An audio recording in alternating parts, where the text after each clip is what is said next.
बहुत बहुत धन्यवाद। हम चाहेंगे हल्का सा साइड हो, हम चाहेंगे सर एक बार आप आइए आइए एक बार। Hello side please, side please. एक बार जोरदार ताली आप लोग बजा दें सांसद महोदय के लिए। ये प्यार है, ये भूपेंद्र भैया का प्यार है जो आप अपना कीमती समय निकाल के हम सभी के बीच आप आए, इसके लिए दिल से बहुत बहुत धन्यवाद। ये प्यार ऐसे सभी से ऐसे मिलता जुलता रहे। थैंक यू सर। थोड़ा आवाज कर रहे हैं इसके, देखिए। तू तो सही, हेलो इधर आइए। हरी हरी जो ड्रेस पहने लो, तू तो सही लगता रूपरिए जहां अतहरा आगे फैला बाटे मोर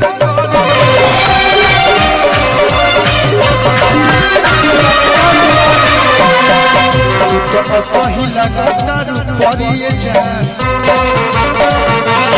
अतहरा आगे फैला बाटे मोर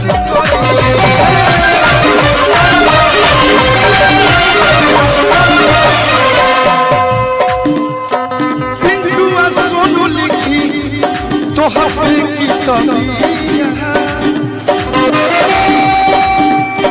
पिंटुआ सोनू लिखी तो हफ्ते की तबिया,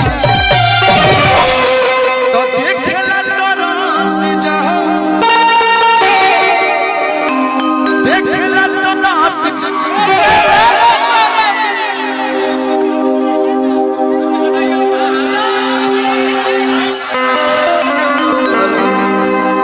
थोड़ा सा भैया जो भी रोवा लोग बहुत अच्छा बने लोग, थोड़ा थोड़ा पीछे हो जाए साउंड से, कि आप लोग हैं तो आवाज कट रहा है बार बार।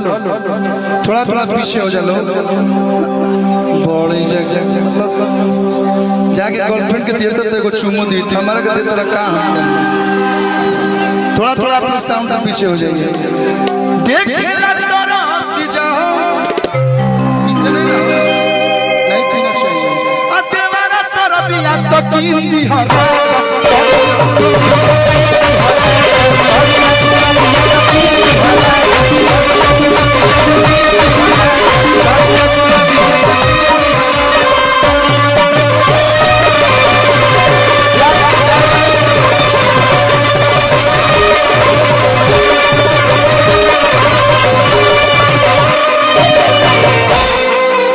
सभी लोग को प्यार से हटाइए, प्यार से हटाएंगे सारे लोग पीछे चल जाएंगे।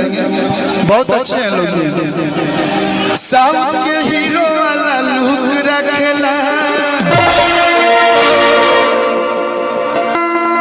मार के धूर का मार डाला कि गुंडा पे कमंते भौंकता रे, अगर मिजाज में तेलौकता रे। आप इतनी सुंदर है, क्या नाम है आपका? छोटी, ये छोटी, ये छोटी